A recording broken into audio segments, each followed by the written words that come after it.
Assalamualaikum warahmatullahi wabarakatuh. Jumpa lagi bersama Melody Custom 09. Jadi kali ini kita mau bahas tentang istilah-istilah mesin. Pasti di antara teman-teman banyak yang belum tahu istilah-istilah mesin, misalnya durasi, terus overlap, terus kompresi, bore up, stroke up, dan lain-lain. Jadi di sini saya mau sedikit kasih tahu tentang istilah-istilah permesinan, khususnya herek nih yang lagi rame. Jadi mungkin kalau yang udah senior pasti udah pada paham. Saya jelasin sedikit tentang istilah-istilah mesin. Jadi apa sih itu CC? Yang pertama CC. CC itu adalah kapasitas total mesin, kapasitas total mesin. Misalnya nih CC mesin Tiger itu 196 cc. 196 cc. Jadi perhitungannya itu kan langkahnya atau struknya atau langkah naik turun piston. Jadi piston di TMA sampai ke TMB. Jadi cara hitungnya itu sama kayak menghitung kubikasi. Jadi kalau misalnya Tiger standar itu kan langkahnya 62,2 dan pistonnya 63,5. Jadi cara perhitungannya gampang teman-teman. Cara untuk mengetahui angka 196 cc, cara perhitungannya itu sangat mudah. Tinggal 0,785. Ini rumus pasti teman-teman, rumus pasti. Jadi cara menghitungnya ini aja, ini pakai rumus ini. Yang pertama menghitung cc, 0,785 dikali dengan ukuran piston Tiger itu 63,5, dikali lagi dengan ukuran 63,5, dikali lagi ukuran piston, terus ukuran piston lagi, dan dikali lagi dengan ukuran stroke ataupun langkah, yaitu 62,2. Jadi ketemunya 196 cc. Jadi rumusnya seperti itu teman-teman. Jadi 0,785 dikali dengan ukuran piston, dikali dengan ukuran piston, dikali lagi dengan ukuran langkah, sama dengan itu hasilnya cc. Jadi cc itu adalah kubikasi atau isi silinder pada mesin. Lanjut, setelah cc kita bahas tentang durasi. Apa sih itu durasi? Jadi buat teman-teman ada yang belum paham tentang durasi, ada yang order noken cuma nggak tahu durasi angkanya berapa, spesifikasi mesinnya gimana. Jadi buat teman-teman yang belum paham tentang durasi, saya jelasin sedikit tentang durasi. Durasi itu adalah waktu. Durasi sama dengan waktu. Jadi banyak teman-teman yang belum tahu tentang durasi. Kalau beli noken as itu rata-rata nggak tahu durasinya berapa, kebutuhan durasi yang dipakai berapa, terus spesifikasi mesinnya nggak tahu. Jadi kadang beli noken as nggak cocok. Jadi buat teman-teman wajib tahu tentang yang namanya durasi. Durasi itu bisa disebut juga dengan waktu. Waktu klep terbuka dan tertutup. Jadi semakin besar durasi bisa dilihat dari hubungan noken as. Jadi kalau noken asnya gemuk itu bisa dipastikan durasinya besar.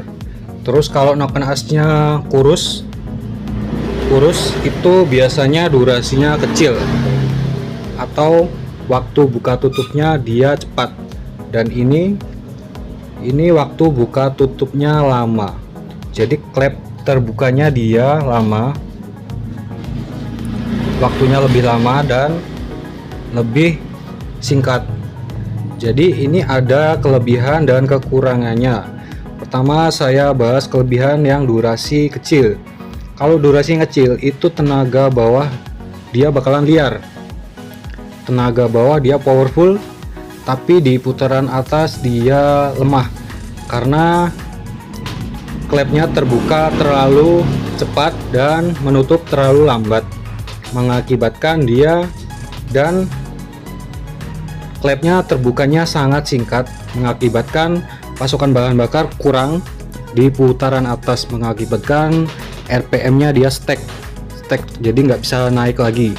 Terus kelebihan durasi noken as besar karena dia terlalu lama membuka klepnya dan durasinya terlalu besar, klepnya terlalu lambat membuka dan terlalu lambat menutup, otomatis dia di putaran bawah loyo, tenaganya lemah.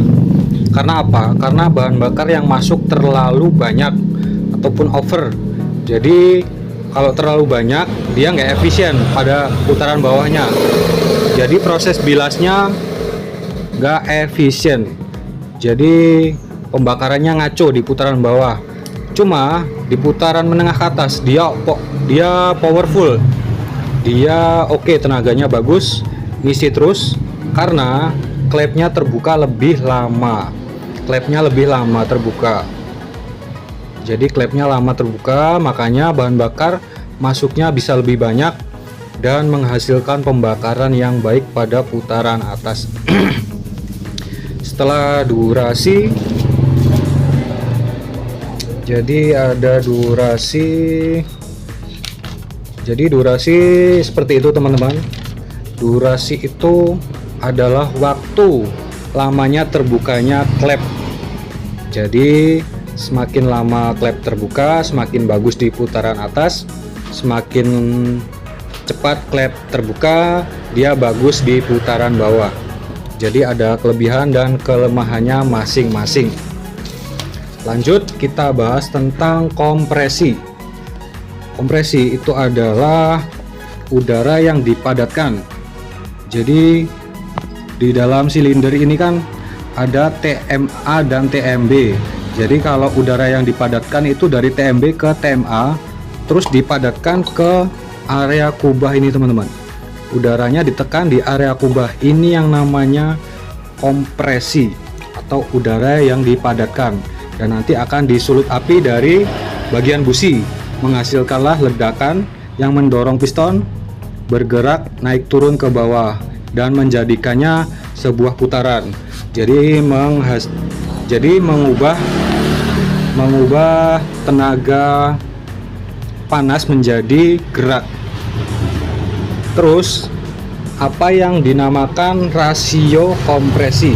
Rasio kompresi itu adalah perbandingan kompresi. Misalnya rasio kompresinya 10:1.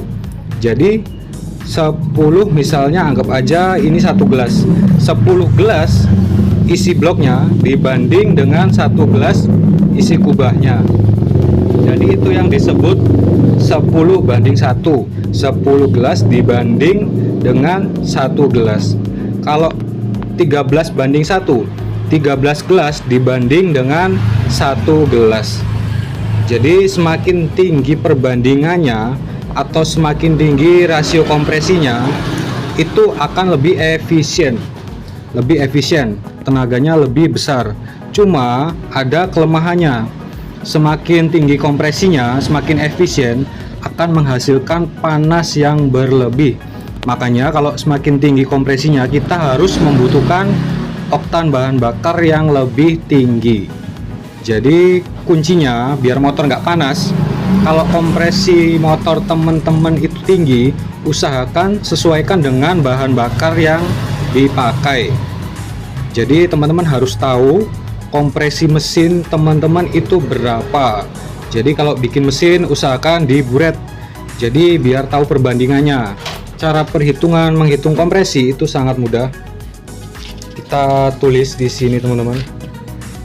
Perhitungan kompresi caranya sangat mudah. Kita ambil ini mesin standar Tiger, misalnya 200 cc nya 200. Terus teman-teman harus tahu nih yang namanya, terus teman-teman harus tahu isi kubahnya. Cara mencari tahu isi kubahnya dengan cara diburet.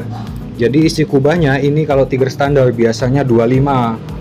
200 ditambah 25 sama dengan 225 tinggal ditambahkan dengan isi kubah lagi. 225 ditambah dengan 25. Jadi caranya cuma ini isi silinder 200 ditambah dengan isi kubah, terus ditambah isi kubah lagi. 225 tambah 25 sama dengan 250. 250 ini terus dibagi dengan isi kubah. 250 dibagi 25. Jadi menghitungnya seperti ini teman-teman. 250 dibagi 25 sama dengan ini kalau nggak salah 9,5. Jadi kompresi mesin misalnya ini 200 cc dan dengan isi kubah 25 kurang lebih di angka 9,5. Teman-teman bisa hitung sendiri. Jadi ini hanya sebagai contoh. Jadi ini nanti bisa disimpulkan kompresi mesinnya 9,5 dibanding 1. Jadi kalau pengen memperbesar kompresi berarti teman-teman harus mempersempit ukuran kubah ataupun membuat jenong piston. Jadi semakin sempit otomatis nanti ini angka kubahnya jadi lebih kecil. Jadinya nanti perbandingannya bisa lebih besar. Jadi seperti itu cara perhitungannya. Gampang kan? Jadi semakin tinggi kompresinya dia semakin efisien. Pembakarannya semakin bagus, tapi akan menyebabkan panas yang berlebih. Makanya dibutuhkan oktan yang tinggi. Lanjut di bagian timing pengapian. Timing itu adalah waktu pengapian. Kapan pengapian itu, kapan busi ini menyala. Jadi waktu busi menyala. Jadi timing itu biasanya ada di sebelum TMA, sebelum piston naik ke atas.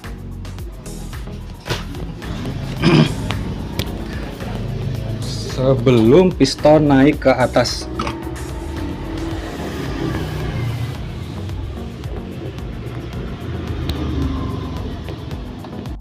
Nah, di sini ada simulator mesin, teman-teman. Jadi ini kan TMA. Ini TMA. Yang namanya timing, biasanya timing mesin itu biasanya dipasang di sebelum TMA. Jadi kenapa dipasang sebelum TMA? Misalnya putarannya seperti ini. Misalnya putaran mesin seperti ini. Jadi timing mesin itu dipasang di sini, teman-teman. Jadi busi menyala di posisi piston seperti ini sebelum naik ke atas. Jadi kenapa dipasang di sebelum? Kenapa nggak sesudah? Kenapa nggak sesudah seperti ini? Jadi namanya pembakaran. Aduh.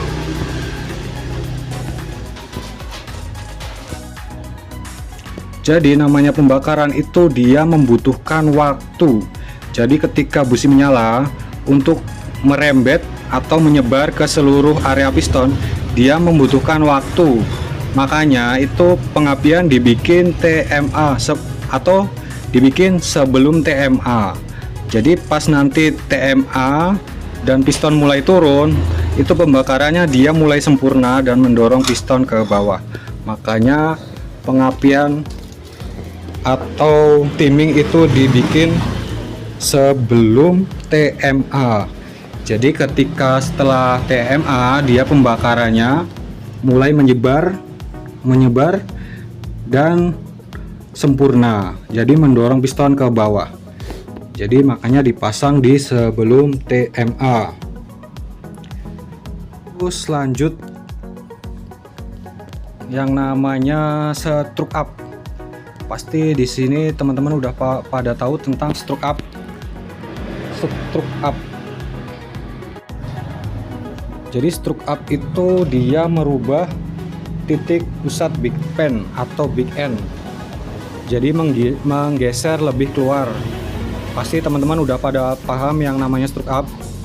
Jadi ini saya persingkat aja. Stroke up adalah menggeser titik big end atau big pen ke R. Jadi tujuannya untuk menggeser torsi. Dan ini ada kelemahan dan kelebihannya.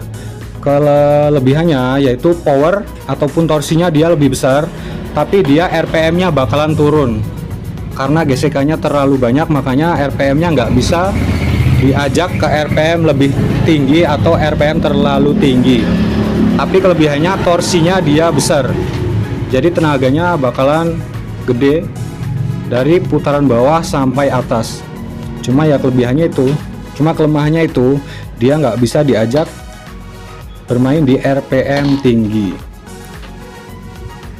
Terus lanjut ke bore up. Bore up itu adalah memperbesar silinder dari standar ke ukuran yang lebih besar. Bore up atau bisa disebut juga memperbesar ukuran piston. Jadi bore up itu memperbesar ukuran piston. Kalau stroke up menggeser langkah atau memperbesar langkah. Jadi bore up itu adalah memperbesar ukuran piston. Jadi semakin besar ukuran piston, pastinya akan menjadikan isi silinder lebih banyak. Pastinya kalau isi silinder lebih banyak, menjadikan ledakan itu jadi besar. Makanya tenaganya bisa lebih besar dengan cara bore up. Jadi cara mudah memperbesar tenaga mesin ya hanya ada dua cara, bore up ataupun stroke up ataupun dua-duanya. Lanjut ke bagian yang namanya overstroke. Overstroke itu lebih tinggi stroke dibandingkan ukuran piston. Contoh motor yang overstroke itu banyak, matic zaman sekarang itu rata-rata overstroke. Misalnya Beat, ukuran pistonnya hanya 50 mili, cuma ukuran langkahnya dia 58. Terus Myoji, dia ukuran pistonnya 50, cuma ukuran struknya dia 58. Jadi lebih tinggi ukuran langkahnya dibandingkan ukuran pistonnya. Kelebihannya dia lebih irit karena ukuran pistonnya kecil, pastinya ukuran kubahnya kecil, ukuran klepnya kecil, makanya dia lebih efisien dan lebih irit. Cocok untuk motor-motor untuk kendaraan harian yang menggunakan bahan bakar yang irit. Terus overbore itu lebih besar piston dibandingkan langkah. Jadi biasanya pistonnya lebih besar dan langkahnya pendek. Contoh motor-motor yang overbore itu biasanya CBR, terus Satria FU, GSX. Makanya motor-motor overbore itu top speednya tinggi. Karena apa? Karena piston speednya dia rendah. Jadi motor yang overbore itu cocok banget untuk top speed. Jadi karena overbore itu RPM-nya bisa tinggi, makanya top speednya bisa tinggi. Karena rumus speed ataupun kecepatan itu adalah RPM. Jadi RPM sama dengan speed, RPM sama dengan kecepatan. Lanjut di bagian overlap. Overlap ini mungkin di antara teman-teman banyak yang belum tahu tentang overlap. Overlap itu adalah ketika proses bilas atau scavenging. Jadi ketika klep in dan klep X bersamaan terbuka, jadi sama-sama terbuka dengan waktu yang singkat. Jadi proses buka tutup itu ada yang namanya overlap. Jadi ketika klep terbuka dua-duanya, jadi ini ada hubungannya dengan durasi noken as.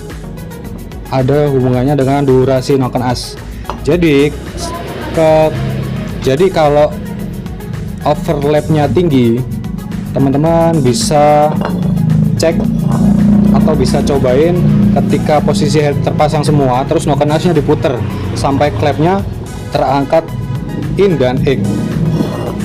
Nanti kalau klepnya in terbuka tinggi dan klep X terbuka dengan ukuran yang tinggi, biasanya itu motor spesifikasi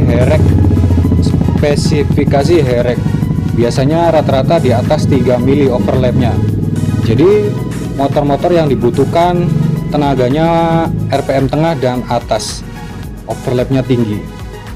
Jadi membuka klepnya tinggi pada saat overlap, dia biasanya peruntukannya untuk herek ataupun balap. Cuma kalau overlapnya rendah itu biasanya motor-motor untuk harian. Kalau motor-motor yang overlapnya tinggi, udah dipastikan dia lebih boros karena dia nggak efisien pada putaran bawah. Jadi pada saat RPM bawah, bensin yang masuk terlalu banyak. Makanya motor-motor harian itu rata-rata overlapnya hanya di angka 1-2 mili. Karena motor standar itu dibutuhkan juga keiritannya. Jadi kalau dibikin herek biasanya dia udah nggak mikirin iritnya, dia mikirin tenaga tengah dan atas dia oke ataupun powerful. Jadi itu aja pembahasan kali ini. Mungkin jika teman-teman ada pertanyaan ataupun ada topik yang ingin dibahas, teman-teman boleh komen di kolom komentar. Insya Allah nanti bakal saya bahas. Jadi yang belum subscribe silahkan subscribe. Dan teman-teman jika suka dengan video ini silahkan di like. Dan jika ada pertanyaan boleh komen. Sampai jumpa lagi di video saya selanjutnya. Terima kasih.